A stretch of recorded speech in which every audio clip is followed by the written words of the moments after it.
To President and Mrs. Bush, my friend, the Vice President, and Dr. Biden, Mayor Rawlings, Chief Spiller, clergy, members of Congress, Chief Brown. I'm so glad I met Michelle first because she loves Stevie Wonder.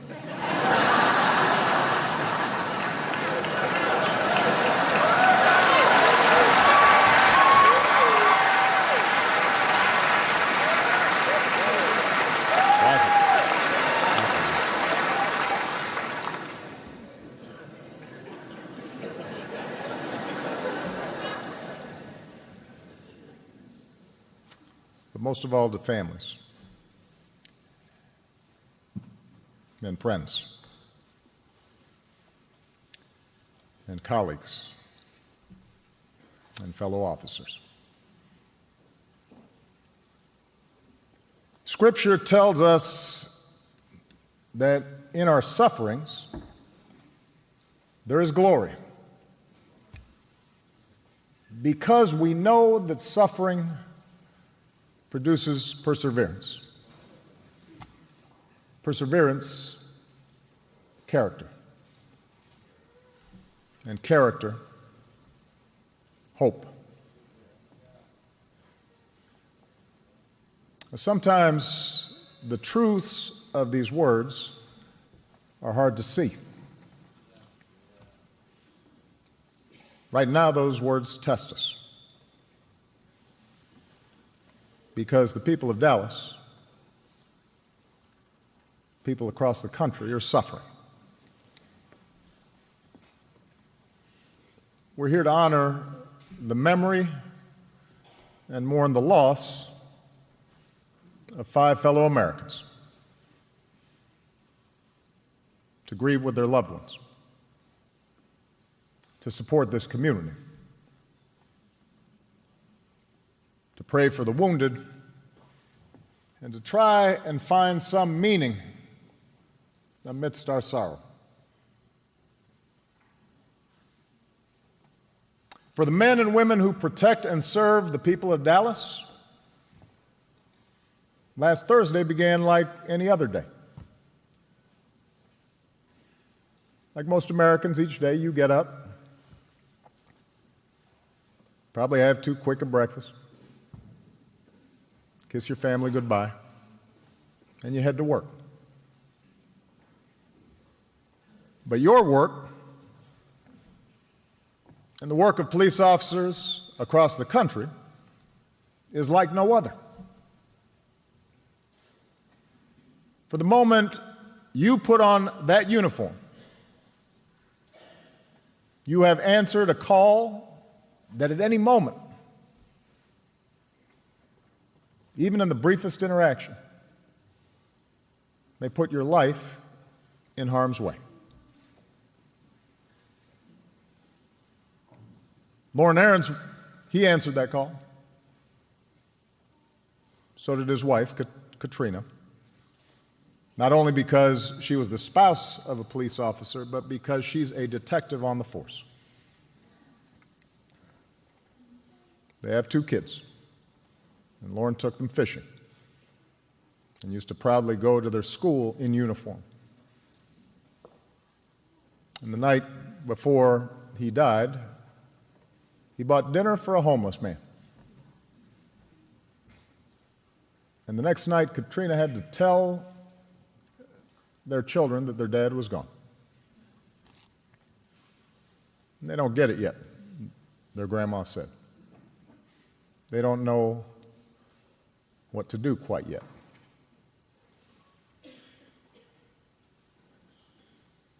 Michael Kroll answered that call.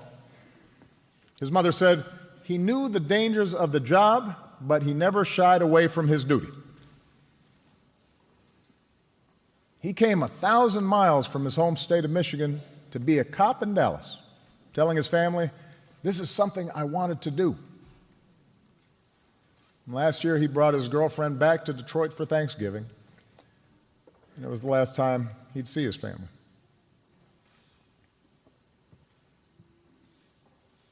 Michael Smith answered that call. In the Army, and over almost 30 years working for the Dallas Police Association, which gave him the appropriately named Cops Cop Award. A man of deep faith. When he was off duty, he could be found at church or playing softball with his two girls. Today, his girls have lost their dad, for God has called Michael home.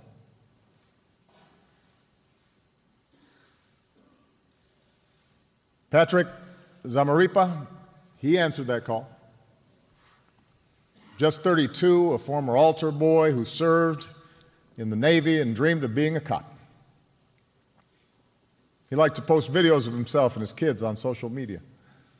And on Thursday night, while Patrick went to work, his partner Christy posted a photo of her and their daughter at a Texas Rangers game and tagged her partner so that he could see it while on duty.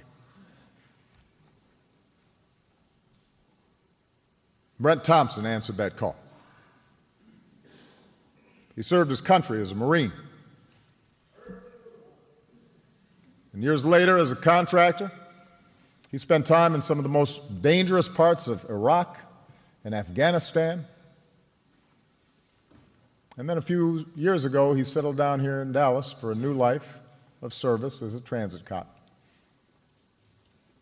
And just about 2 weeks ago, he married a fellow officer. Their whole life together waiting before them.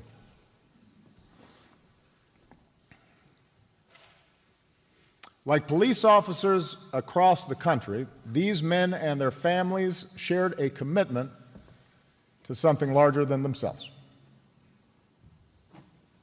They weren't looking for their names to be up in lights. They'd tell you the pay was decent, but wouldn't make you rich. They could have told you about the stress and long shifts. And they'd probably agree with Chief Brown when he said that cops don't expect to hear the words thank you very often, especially from those who need them the most.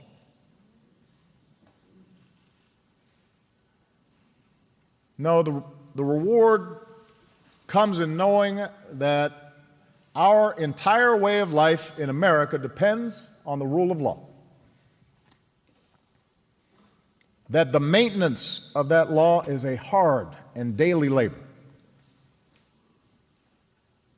That in this country we don't have soldiers in the streets or militias setting the rules. Instead, we have public servants, police officers, like the men who were taken away from us.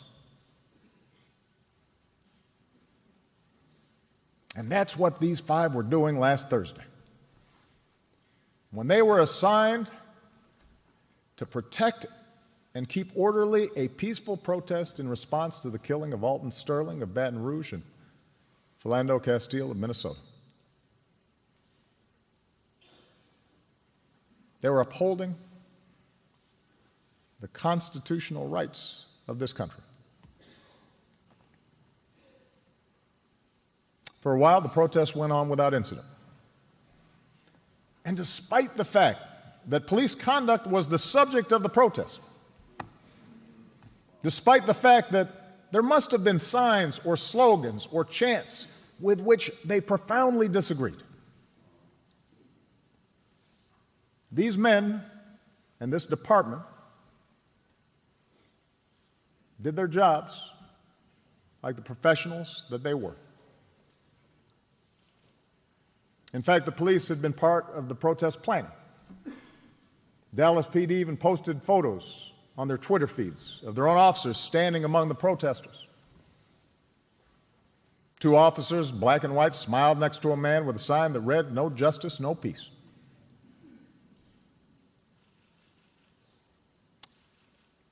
And then around 9 o'clock, the gunfire came.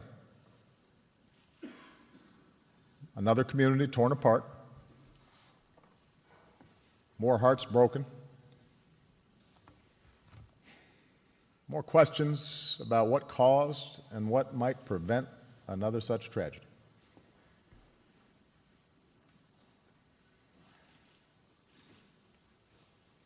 I know that Americans are struggling right now with what we've witnessed over the past week. First, the shootings in Minnesota and Baton Rouge, the protests, then the targeting of police by the shooter here. An act not just of demented violence, but of racial hatred. All of it's left us wounded and angry and hurt. It's as if the deepest fault lines of our democracy have suddenly been exposed, perhaps even widened. And although we know that such divisions are not new, though they've surely been worse in even the recent past, that offers us little comfort. Faced with this violence, we wonder if the divides of race in America can ever be bridged. We wonder if an African American community that feels unfairly targeted by police and police departments that feel unfairly maligned for doing their jobs can ever understand each other's experience. We turn on the TV or surf the internet and we can watch positions harden and lines drawn, and people retreat to their respective corners. And politicians calculate how to grab attention or avoid the fallout. We see all this, and it's hard not to think sometimes that the center won't hold and that things might get worse. I understand. I understand how Americans are feeling. But Dallas, I'm here to say we must reject such despair. I'm here to insist that we are not as divided as we seem. And I know that because I know America. I know how far we've come against impossible odds.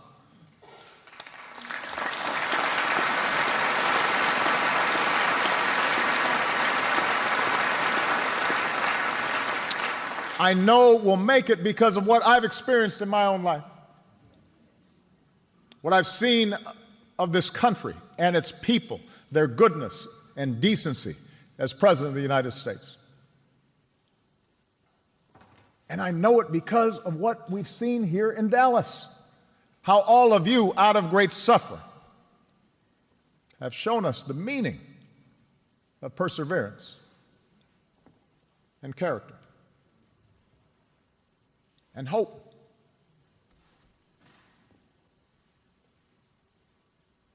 When the bullets started flying, the men and women of the Dallas police, they did not flinch and they did not react recklessly.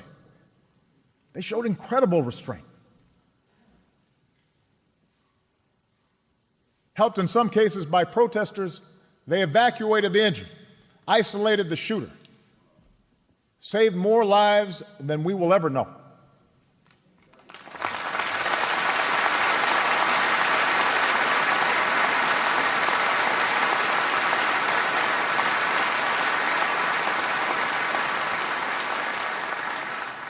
We mourn fewer people today because of your brave actions.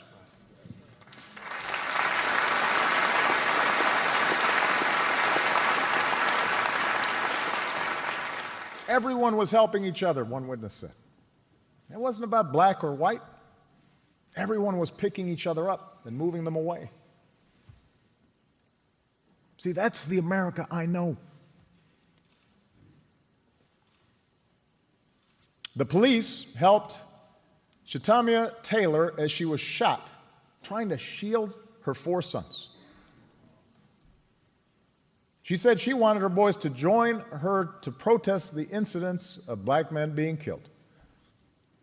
She also said to the Dallas PD, "Thank you for being heroes." And today, her 12-year-old son wants to be a cop when he grows up. That's the America I know.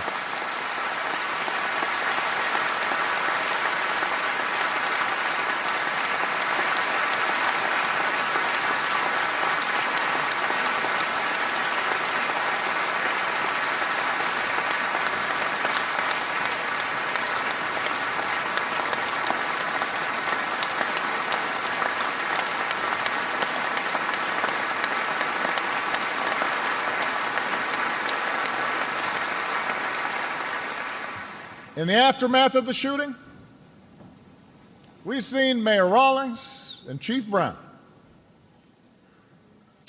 a white man and a black man with different backgrounds, working not just to restore order and support a shaken city, a shaken department, but working together to unify a city with strength and grace and wisdom. And in the process, we've been reminded that the Dallas Police Department has been at the forefront of improving relations between police and the community. The murder rate here has fallen.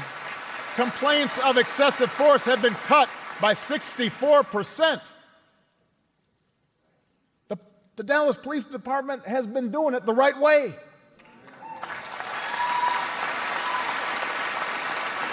And so, Mayor Rawlings and Chief Brown, on behalf of the American people, thank you for your steady leadership. Thank you for your powerful example. We could not be prouder of you.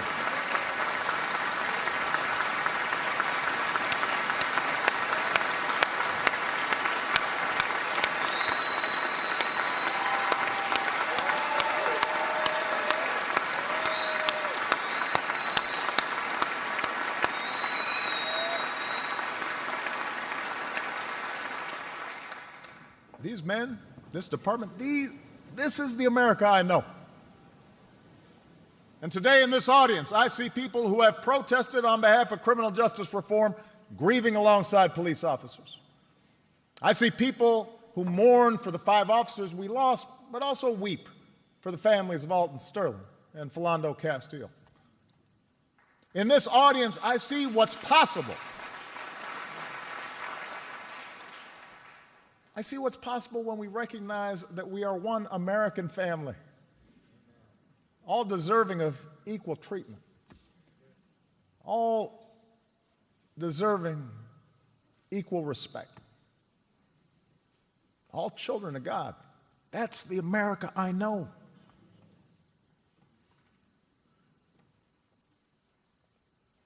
Now, I'm not naive. I have spoken at too many memorials during the course of this presidency. I've hugged too many families who've lost a loved one to senseless violence. And I've seen how a spirit of unity born of tragedy can gradually dissipate, overtaken by the return to business as usual, by inertia and old habits and expediency. I see how easily we slip back into our old notions because they're comfortable, we're used to them. I've seen how inadequate words can be in bringing about lasting change.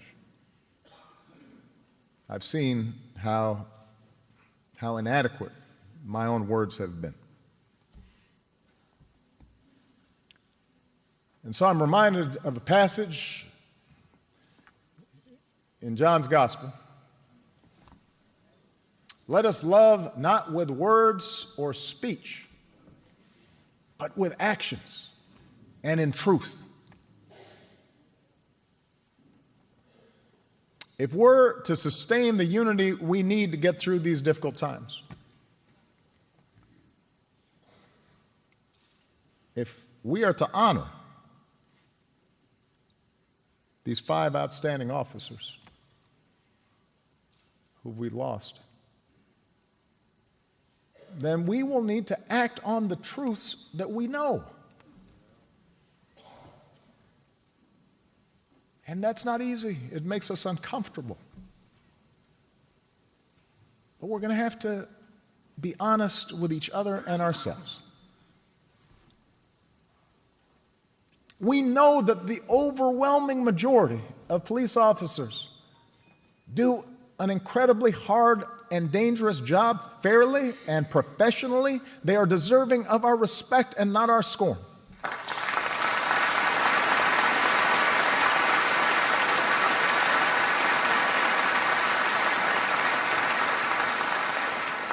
And when anyone, no matter how good their intentions may be, paints all police as biased or bigoted,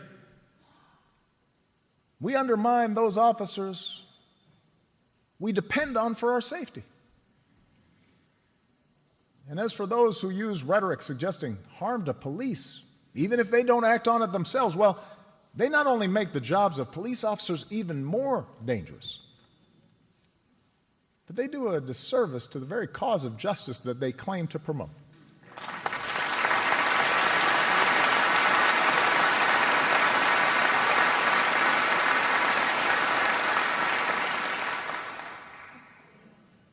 We also know that centuries of racial discrimination, of slavery and subjugation and Jim Crow, they didn't simply vanish with the end of lawful segregation. They didn't just stop when Dr. King made a speech or the Voting Rights Act and the Civil Rights Act were signed. Race relations have improved dramatically in my lifetime. Those who deny it are dishonoring the struggles that helped us achieve that progress. But we know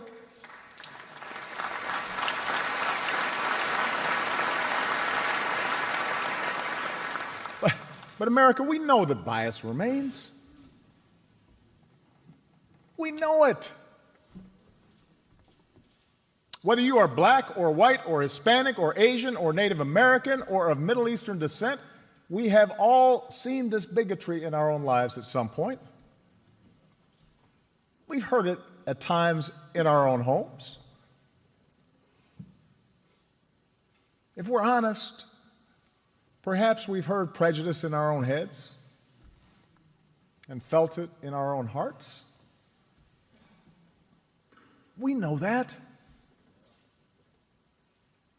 And while some suffer far more under racism's burden, some feel to a far greater extent discrimination's sting. Although most of us do our best to guard against it and teach our children better, none of us is entirely innocent. No institution is entirely immune. And that includes our police departments. We know this. And so when African Americans from all walks of life, from different communities across the country, voice a growing despair over what they perceive to be unequal treatment, when study after study shows that whites and people of color experience the criminal justice system differently, so that if you're black, you're more likely to be pulled over or searched or arrested, more likely to get longer sentences, more likely to get the death penalty for the same crime. When mothers and fathers raise their kids right and have the talk about how to respond if stopped by a police officer, yes, sir, no, sir, but still fear that something terrible may happen when their child walks out the door, still fear that kids being stupid and not quite doing things right might end in tragedy. When all this takes place more than 50 years after the passage of the Civil Rights Act, we cannot simply turn away and dismiss those in peaceful protest as troublemakers or paranoid.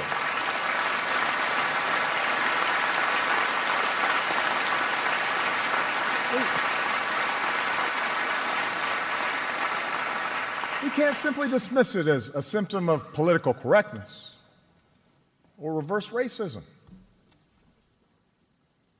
To have your experience denied like that, dismissed by those in authority, dismissed perhaps even by your white friends and coworkers and fellow church members, again and again and again, it hurts. Surely we can see that, all of us.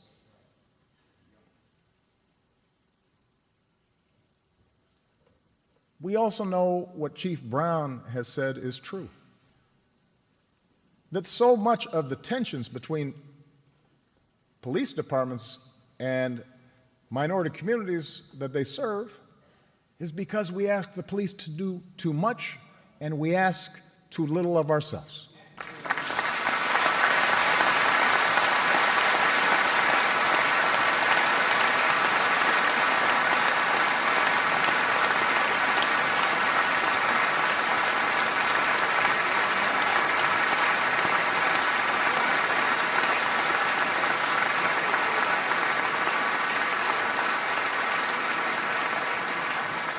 As a society, we choose to underinvest in decent schools. We allow poverty to fester so that entire neighborhoods offer no prospect for gainful employment. We refuse to fund drug treatment and mental health programs. We flood communities with so many guns that it is easier for a teenager to buy a Glock than get his hands on a computer or even a book.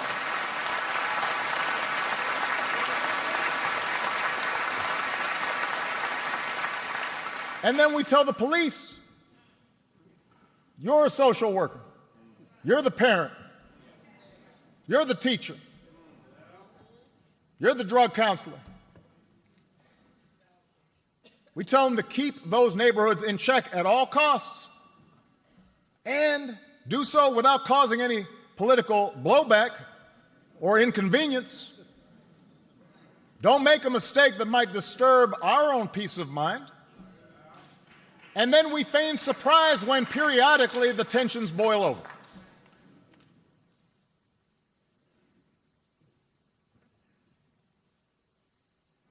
We know those things to be true. They've been true for a long time. We know it. Police, you know it. Protesters, you know it. You know how dangerous some of the communities where these police officers serve are. And you pretend as if there's no context. These things we know to be true. And if we cannot even talk about these things, if we cannot talk honestly and openly, not just in the comfort of our own circles, but with those who look different than us or bring a different perspective, then we will never break this dangerous cycle.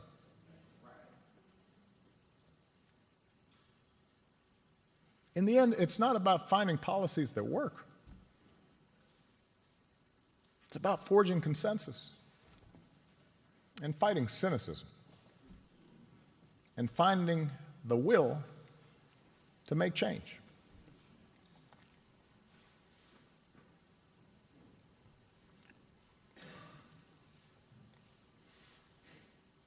Can we do this?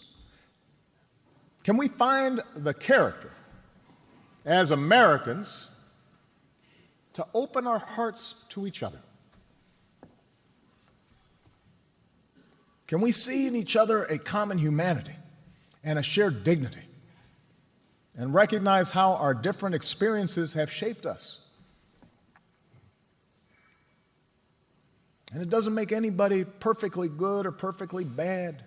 It just makes us human. I don't know. I confess that sometimes I too experience doubt. I've been to too many of these things. I've seen too many families go through this. But then I am reminded of what the Lord tells Ezekiel. I will give you a new heart, the Lord says, and put a new spirit in you. I will remove from you your heart of stone and give you a heart of flesh. That's what we must pray for, each of us. A new heart. Not a heart of stone, but a heart open to the fears and hopes and challenges of our fellow citizens. That's what we've seen in Dallas these past few days. And that's what we must sustain. Because with an open heart, we can learn to stand in each other's shoes and look at the world through each other's eyes.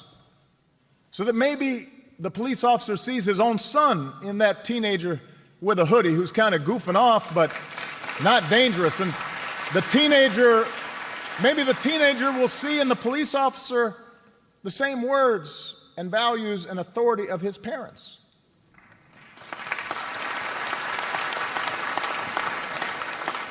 With an open heart, we can abandon the overheated rhetoric and the oversimplification that reduces whole categories of our fellow Americans, not just to opponents, but to enemies.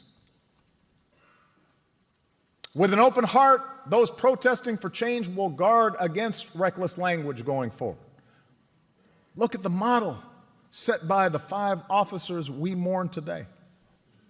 Acknowledge the progress brought about by the sincere efforts of police departments like this one in Dallas. And embark on the hard but necessary work of negotiation, the pursuit of reconciliation. With an open heart, police departments will acknowledge that just like the rest of us, they're not perfect. That insisting we do better to root out racial bias is not an attack on cops, but an effort to live up to our highest ideals.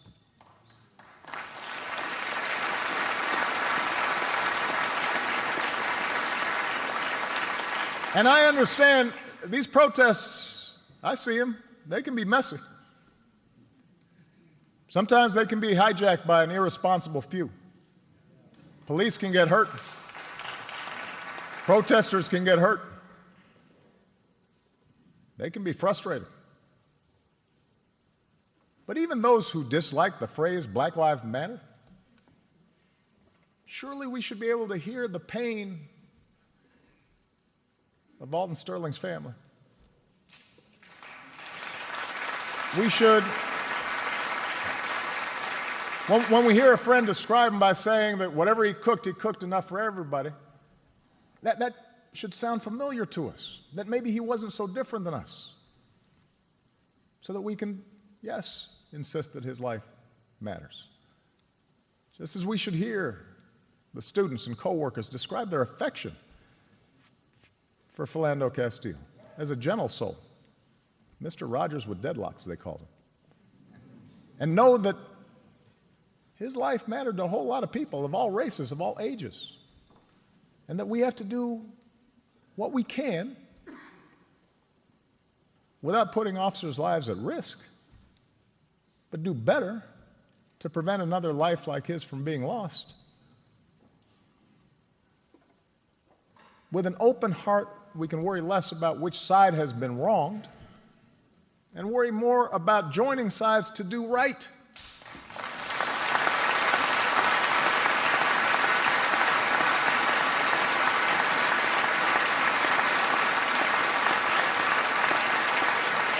Because the vicious killer of these police officers, they won't be the last person who tries to make us turn on one another. The killer in Orlando wasn't, nor was the killer in Charleston. We know there is evil in this world. That's why we need police departments.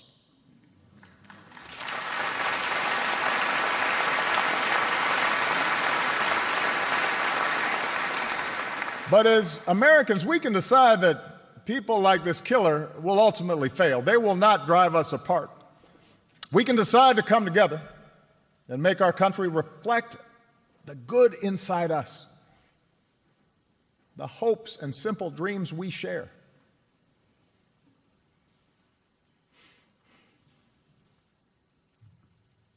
We also glory in our sufferings because we know that suffering produces perseverance. Perseverance, character, and character, hope. For all of us, life presents challenges and suffering. Accidents, illnesses, the loss of loved ones. There are times when we are overwhelmed by sudden calamity, natural or man-made. All of us, we make mistakes. And at times we are lost. And as we get older, we learn we don't always have control of things. Not even a president does. But we do have control over how we respond to the world. We do have control over how we treat one another. America does not ask us to be perfect. Precisely because of our individual imperfections, our founders gave us institutions to guard against tyranny and ensure no one is above the law. A democracy that gives us the space to work through our differences and debate them peacefully, to make things better, even if it doesn't always happen as fast as we'd like. America gives us the capacity to change. But as the men we mourn today, these 5 heroes knew better than most. We cannot take the blessings of this nation for granted. Only by working together can we preserve those institutions of family and community, rights and responsibilities, law and self-government that is the hallmark of this nation. For it turns out we do not persevere alone. Our character is not found in isolation. Hope does not arise by putting our fellow man down. It is found by lifting others up.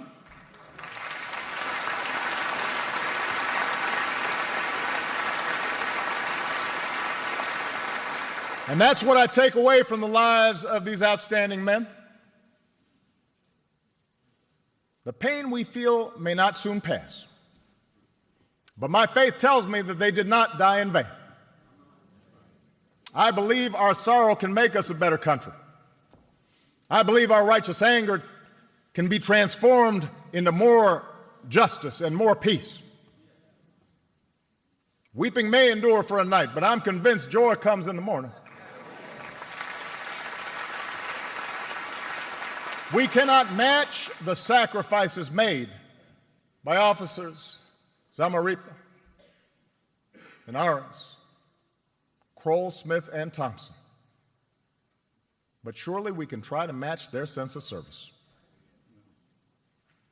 We cannot match their courage, but we can strive to match their devotion. May God bless their memory. May God bless this country that we love.